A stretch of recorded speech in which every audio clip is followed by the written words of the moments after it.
Hey and welcome. I'm so excited. We are here today talking with Kimberly Bennett because have you ever tried to look for a tutor or a counselor or a therapist or any outside service provider and you've been like, I wish these people understood homeschoolers because you and I both know we roll different. And Kimberly knows that too, which is awesome because she's a homeschool mom.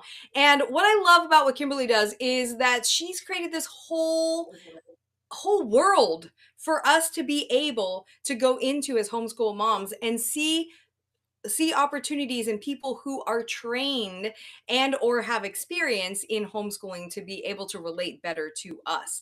And we're going to talk about all the things today. We're going to talk about why it's so hard to find providers that really match with us, and then also when to look for one. When do you know, like, I don't know, I just don't feel like I can give everything. I feel like I need a little outside help, whether it be for neurodivergence or educational or whatever, parenting, even. If you feel like you're like, sometimes I just need a little outside help. I mean, that's what I do, right? I help you guys. But where do we look to find that? And when do we know it's the right time? And we want to make sure that it matches what our goals are for our kids and our family. So Kimberly's an expert at this. She has so much background in counseling. She is a counselor herself and certified counselor, and she is created this whole network of providers, and she's training them to speak directly and work directly really, really well with you and me. So I'm excited to have her on. Welcome, Kimberly. I'm so excited to have you. And can you just share with us a little bit about why you're so passionate about providing this service to so many people? Well, thank you so much. I appreciate being here today. It's an honor to be here with you. What makes me passionate about it is I'm a mom first and a provider second. And I s- saw a need in the world basically and just decided to do something about it. When you're that what I was a homeschool parent prior to COVID. I was out in the field doing all these kind of things. And when you're that one friend who happens to be in mental health and who's a homeschool parent and the world shuts down, everyone reaches out to you and goes, "Help, what do we do?" And I'm like, well, this isn't exactly homeschooling. This is crisis schooling. It's vastly different. But Yes. what I was finding was through either my social connections on social media or through just connections in the community with my fellow homeschool parents, these families were needing services, but they were not being met by service providers who truly understood them. And this is what I mean by that. Providers that didn't understand their values, didn't understand the world of homeschooling. Things like unschooling is actually a very legitimate form of homeschooling. It just looks very different than the systems we're used to, right?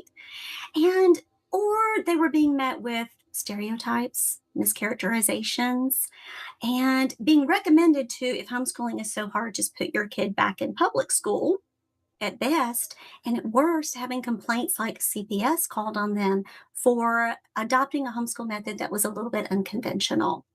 And that was sad to me. These were families, my community, because I've got one foot in both communities, who needed services but could not find service providers who could truly meet them where they are. That's where they are. That's counseling 101. So I decided to do something about it.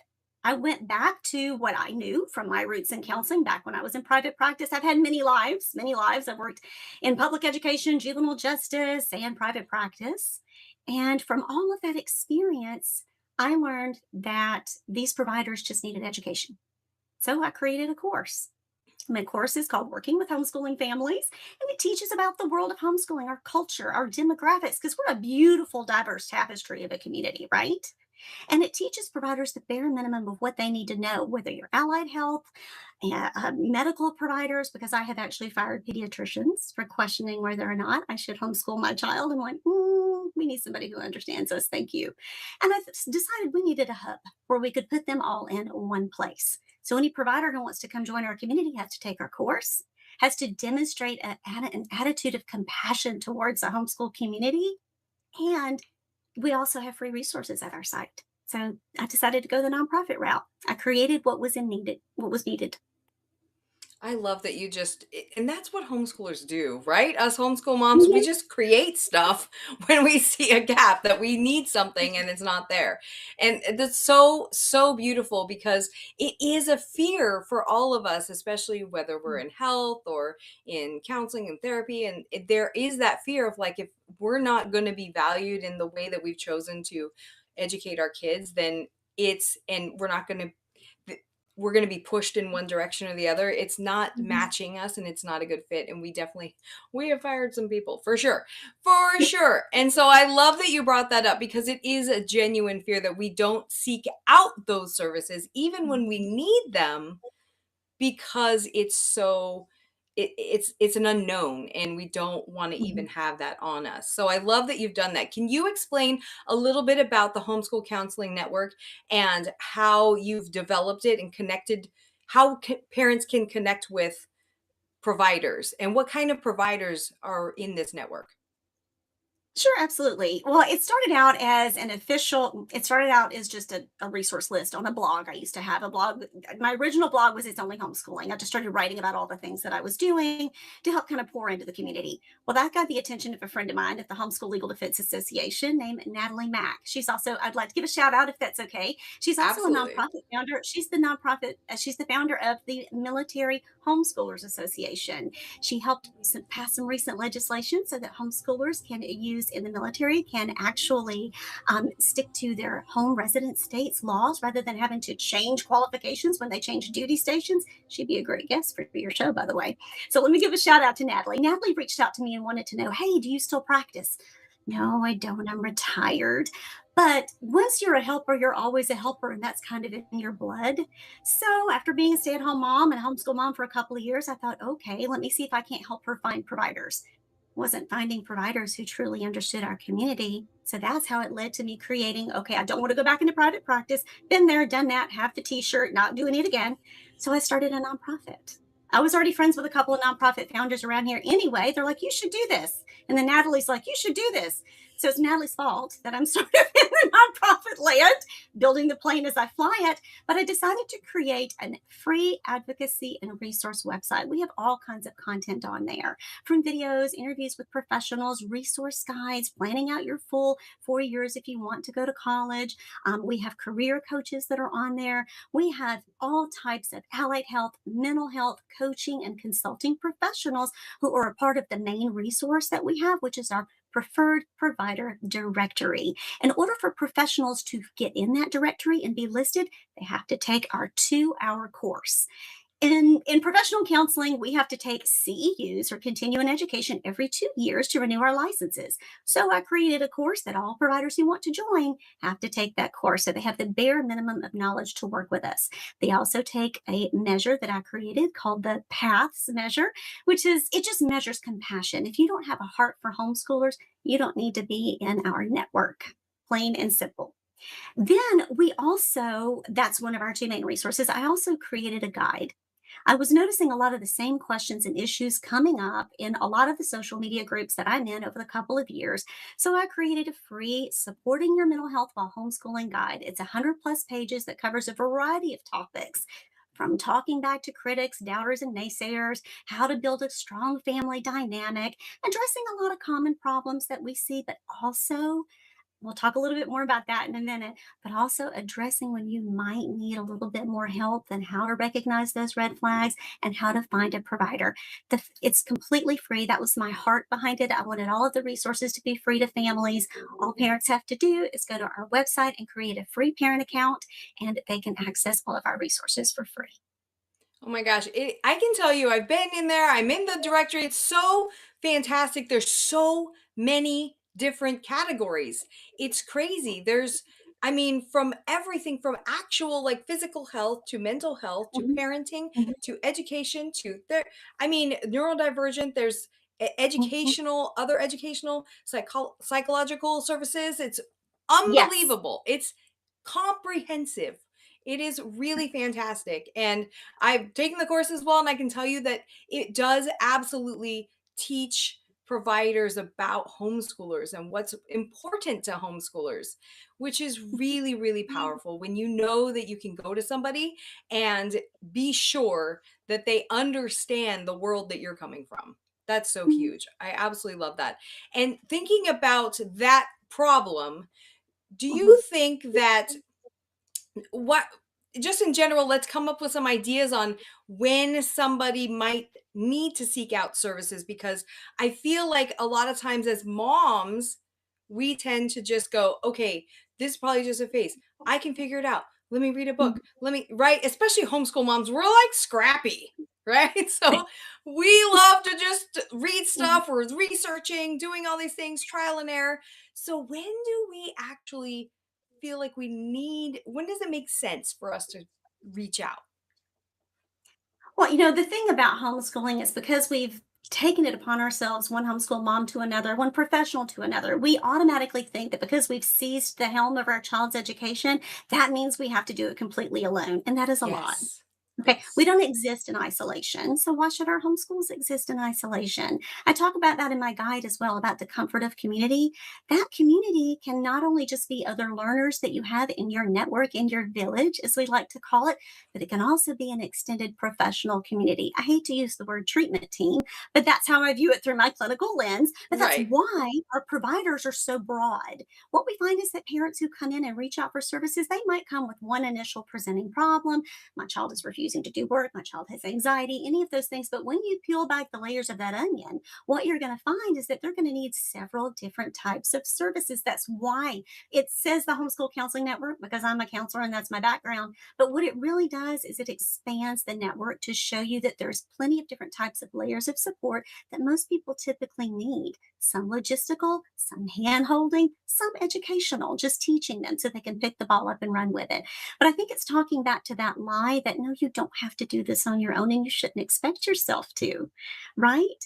So if you're looking for some kind of red flags or guides to when do I need to seek out services, I'm a behaviorist. So the first thing I do is look for something that I can quantify. One of the exercises that I've got in the free Supporting Your Mental Health by Homeschooling guide is one I created that's fun. It's called the Behavior Detective. When you're looking at your child's behavior, you're going to notice anything that's changes, right? Or in your own behavior. If you're looking at this for yourself, that might mean changes in your eating and sleeping habits. That might mean a sudden change in personality or sudden change in work refusal, or if just any significant change that's different and outside of the norm. It might be that you've started to notice that big emotions are coming up a little more often and you're not able to regulate them quite as easily as you used to. Or same with your child. If you're starting to isolate, if your teenager is starting to isolate or refusing to do things that they used to love to do, and now that is suddenly stopped. Right. So there's a lot of different red flags, a few too many for me to go into right now in just this brief chat. But there's additional guides, and what I have is a behavior checklist in there and some different worksheets and exercises that you can do in there that help you kind of look out for what are some of the things to be on the lookout for, if that makes sense, some signs or some symptoms. But really, it's looking out for anything that is a significant change. And we think about that in terms of frequency, intensity, and duration. I mean, like longer than 2 weeks. If your mood has changed, if you're feeling anxious, or if you're feeling sad significantly for most parts of the day for longer than about 2 weeks. And sometimes it's not going to be the things that you're looking out for. It's going to be things that other people might notice in you and kind of bring to your attention, if that makes sense. Yeah, that makes perfect sense. And I love how you talk about it's just changes in the behavior, because those are the symptoms, right? And so we look Right. and see why is my kid hating? Oftentimes parents I talk to, they're like, "Oh my gosh, my kid hates learning. Like I feel like I failed this whole thing." And that creates so much stress. I actually talk about it in the homeschool breakdown trap, is that we get in this fear mode and then we put pressure on ourselves and our kids, and then they get all frustrated, and it just keeps going. And when we've done that for, like you said, I love the 2 week realm, because it could be something that's just everybody stressed out today, right? So Yes. that doesn't have to be necessarily something that's just a one day thing or something, but if it's lasting, then for sure. Mhm. And moms are, we do put so much on ourselves. And I love that you talked about that, because as homeschool parents we're like, okay, everything's on us, man, everything's all here. But the truth is that we all have our own strengths Mhm. and our expertise. And so that's what I love about what you brought together is that you're bringing together all these different expertise, whether you need your child reading tested or, you know, Mhm. just simple things. There are there are opportunities for us to get with homeschool friendly people, providers Mhm. that don't, because I think and I've heard about this a lot too. Somebody will come to a get reading tested for their child and come to a provider and then they get pressured like, oh, Yeah. we have to be at this third, he's supposed to be at third grade, Right. right? And so I Yeah. love that that at least there's an opening to say, well, this might not Mhm. be such a pressured situation where we suddenly all feel behind, right? No, that's true. I mean, and that's one thing that was really the heart behind me wanting to really educate providers on this was homeschooling's on a completely different timeline. And depending on the state you live in, you should educate yourself about the law so you Absolutely. can turn it to your client. That's an absolute necessity. But it's about having it's in therapy we call it, or in counseling we call it meeting the client where they are. And at the Hmm. end of the day, it's really respecting a homeschool parent's agency and autonomy because it resides with them. You're a former classroom teacher. You know that was your classroom. These were your rules. It's a completely different world, right? That does not translate the same when you come to work with a homeschool parent. If you come in there from a position of authority, you're not going to likely be working with that parent. Right. It's not going to fly. You know that. I mean, I fired a pediatrician for that. So, like, thank you Exactly. for your time. We're going to go elsewhere, but thank you. So, it's important for you to have that mindset shift as a provider if you really want to come into this world and serve this community, but serve them well. Yeah, and having a safe place for us parents to know that at least we there are providers out there that do serve us as well. Because yeah, it was a huge unlearning curve for me to unlearn Oh, all of that shoulding. I call it the educational should from my teaching in the classroom and all the things, and I totally messed it up and I did lower my son's level of learning. We were both crying every day 2 weeks into homeschooling, but I had to unlearn all of that. And so mhm. that's important for us to know that there are providers that are accepting that. And so when you feel like, and there's a mom that says, hey, oh, I feel like I failed my kids. I hear that all the time. What would you say to a mom that has come to you and just says, God, I feel like I failed. We're just really struggling. Oh, sweet mama. I Oh, know my sweet heart mama. hurts. Yeah, it does hurt. It hurts my heart a little bit. I get a little teary because I've heard that a lot too, but I've also felt that as a Me too. parent too. And it hit hard. It's not funny, but humor's my default programming. But I can remember my early years of homeschooling. I was okay. Our first year as a first grader because we did a private kinder, and I had it on the board. 850, 8 to 850. We're going to do this, and then we're going to do this. That Right? lasted about 2 weeks before I had to scrap it. I also picked at the time, I fell in love with Susan Weisbauer's The Well-Trained Mind. Oh Hmm. my goodness, it was wonderful. I was so thrilled to get to do this. And then I turned out later to have a child diagnosed with dysgraphia. Okay, so here's the thing, copywork and dictation, those two things don't go very well when you have a child with dysgraphia. It's not funny, but my child is twice exceptional. So he was gifted in one area and struggled in the other. So he masked for as long as he could. And I will be the first to admit that I was bootstrapping it more than I should. And there were a lot of tears. And I was thinking, what have I done? I have messed up beyond repair. No, you haven't. All of Yes. us do the best that we can with the information we've been given at the time. But I ignored my own. This is how I created this workbook based on a lot of my own experiences. And I write about it in that book too, which is it took someone else. It was just a walk around the neighborhood with another homeschool mom. I'm lucky to throw a rock and hit a homeschool mom near me. And she was going, do you need to finish that or could you try and change the curriculum? And I'm like, it's such a simple thing to say. And I'm Yeah. like, why didn't I think of that? Because you can't in the middle of it. You are part of that equation. You can't expect yourself to solve and be all things and know all things all the time. It goes back to isolation and needing community. You have not failed your child. First of all, any parent that's actually questioning whether or not they failed their child is one who actually is vested and cares. It just is an indicator that something probably needs to be changed. Now, what that is, I don't know. That's when you go and you work with a provider that helps you kind of identify your presenting problem, right? But take a Mm. look at what's going on in your environment that needs to be different, that needs to be changed. Is it the curriculum? Is it your schedule? Is it family dynamics? Are there bigger issues than homeschooling that need to be addressed right now? Because learning comes naturally and it will come later. And it doesn't have to come on any specific preset timeline. So no, you have not failed your child as a parent. I would say first give yourself grace. Because if you wouldn't say that to a friend who is struggling, why on earth would you say it to yourself? We I've are said our that. worst critics. Yes, we are. We are. So give yourself grace, take it as an indicator, and then maybe slow down, pause for a minute, and examine a little further what's going on that makes it feel so overwhelming right now. So you can explore it with a provider, whatever provider that may be.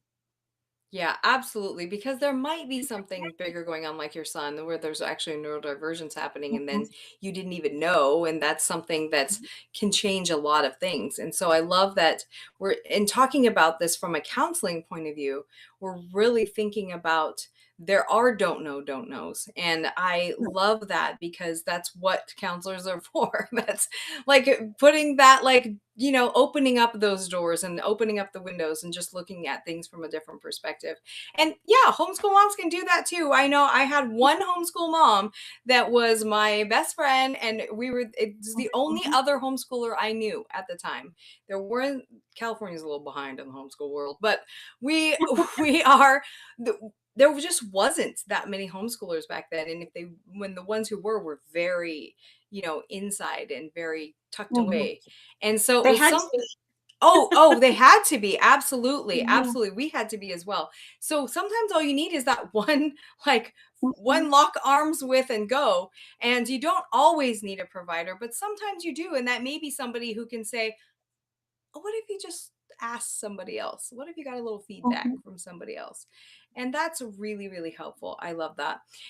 And thinking about the moms too, there are times when I know that some of my families that I've worked with have needed both services for their kids and themselves, for the Mhm. moms especially. Have you noticed that in like when do we know that's something we need? Well, if you really think about it, anytime you're getting services for your child, you're part of those services. Yeah. So it's just going to go with it because otherwise it's not going to translate. Even when we started OT and PT with my son when he was 2, guess what? I had homework to do when the physical therapist and the occupational therapist would send that homework home with me to do. If you're a therapist and working with a child, even if you're a play therapist, you're still working with the parent. So you are part of that equation. And what's going to come out, what is likely to come out of that is you're going to find out that you also have needs. As parents, and especially as moms, we tend to put our needs last. We put our kids Mhm. first, right? But it's like the old cliche, if you've got to put on your oxygen mask first and you can't pour from an empty cup, you might be surprised to find what's bubbling just below the surface, that you have needs too. Oh my goodness. And it's okay that you have needs. And you'll when those needs go unmet, you're going to find that you're frustrated more often. Your fuse is a little bit shorter. Learning is not going to happen as much. And that's going to spill over into our kids, not intentionally. All of this is unconscious, right? But that's where things like community need to come in because that helps you share the load. Just like me walking around the neighborhood with that fellow homeschool mom that said, "Could you change the curriculum?" I'm like, why didn't I think of that? I should have thought of that because you can't think of everything because we're all spinning so many plates all the time. Right? So go back to give yourself grace.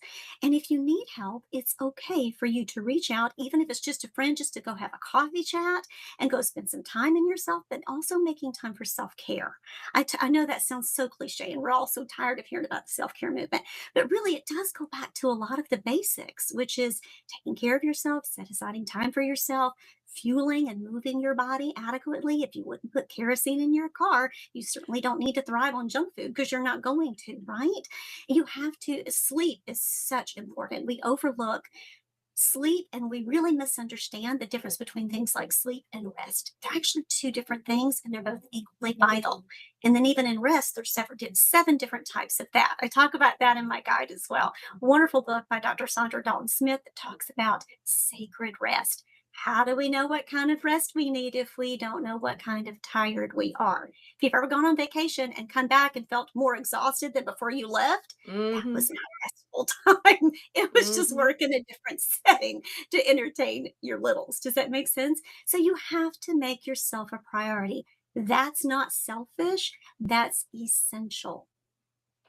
Gosh, that's such a good point. And I love that you also talked about, that we are part of we're thermostats. We're thermostats in the Mhm, home. We need to make sure that we're getting the good information, the good self-care, the goodness of taking care of mhm, ourselves and learning more. And that's one of the reasons why I work with parents. I don't work a lot with kids. Sometimes I do, but most of the time it's with just parents because we can, by changing and understanding our mhm, different perspectives, we can actually change the entire culture in the way that we mhm, relate to our kids and the way our whole household works. And one of the things that you talked about within your course for providers was that culture, right? And understanding mhm, culture and culturally competent, being culturally competent. Can mhm, you share just briefly, because I know we're coming down to the end here, just mhm, briefly, what does that mean for just when we're looking for a service provider, when we want them to be culturally competent? I know we kind of talked about this, but we didn't put the name on it. mhm. What does that mean? Well, that means understanding our systems, right? The who, the what, the when, the where, the how, if that makes sense. Who are homeschooling families? We are very diverse. I mean, we haven't even scratched the surface. I like to give a shout out to NERI, the National Home Education Research Institute, and Dr. Brian Ray for studying us for over 35 years because nobody else is. Go take Yes. a look at NERI and you can see the facts that are listed there and all of the data that's there.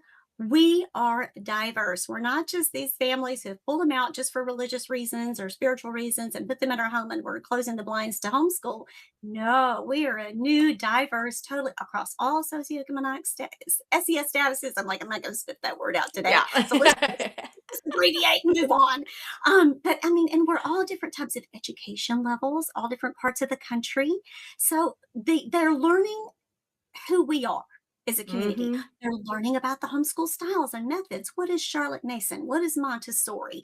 What is unschooling? I mean, a lot of these I learned going through it as well.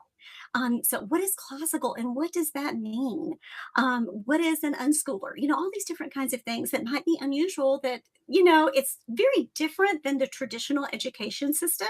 So they need to understand that and validate it if that is that, and understand it if that parent has chosen that learning style, right? Then also, what are the types of services that we're looking for? There's not as much data on that as we'd like, but we're looking to collect that data.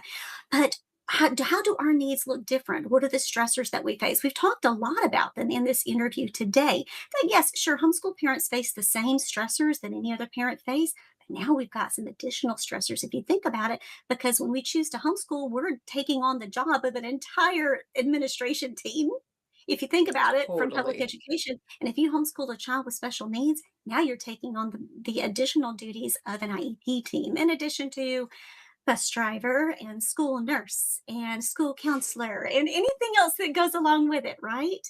So, and we choose that and we walk into that knowingly and willingly, but we should have support systems clear in place that can understand us, support us, meet us where we are, respect our autonomy, respect our agency.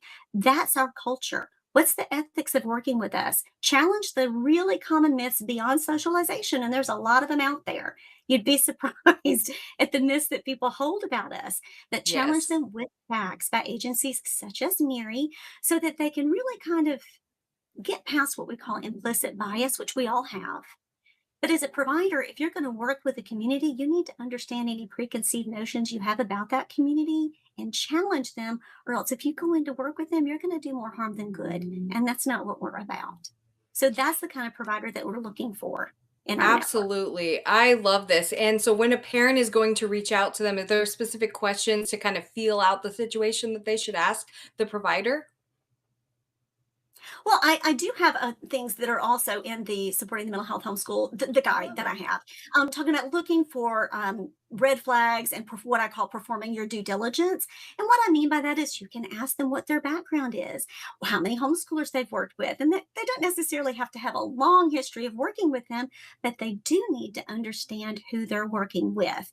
Ask them Hmm. what their position is on for parents having parents' rights or parents' autonomy and parent agency, if that makes sense. And if they can't answer those questions, maybe rephrase them or maybe look for a different provider, if that makes sense. But it's just, I talk a lot, it's not enough that I can cover it in this brief interview, but about ways that you can vet your provider and how you can find a provider that's kind of a best fit. I also talk about the different kind of providers there are because it looks like a lot of alphabet soup and can be a little bit overwhelming in the beginning when you're trying to find a provider. Absolutely. It's just like when you walk into a pediatrician's office, when you walk into, whatever you're doing, like you're going to kind of qualify them from the beginning, right? And if you Mhm. get the feelies and it's not the good Right. feelies, then you want to think about that. But asking questions and being having the courage to ask the questions, I think is something Yes. that parents need. So, having the courage to say, "Hey, how do you feel about this? What is this, da da da da," and we're just getting feedback, and we're just Mhm. doing it in a very respectful way to say, like, is this a good Mhm. fit? I'm just trying to see if this is a good fit. So I love that. I love that Yes. questions and that guide that you talked about. And you actually have two different resources that we are going to link into the comments here. And so Mhm. the guide that you talked about, what that has so many things in it, but what is it called? So you're supporting your mental health while homeschooling. I really just call it the homeschooler's mental health toolkit. Okay, I love it. Hmm. Perfect.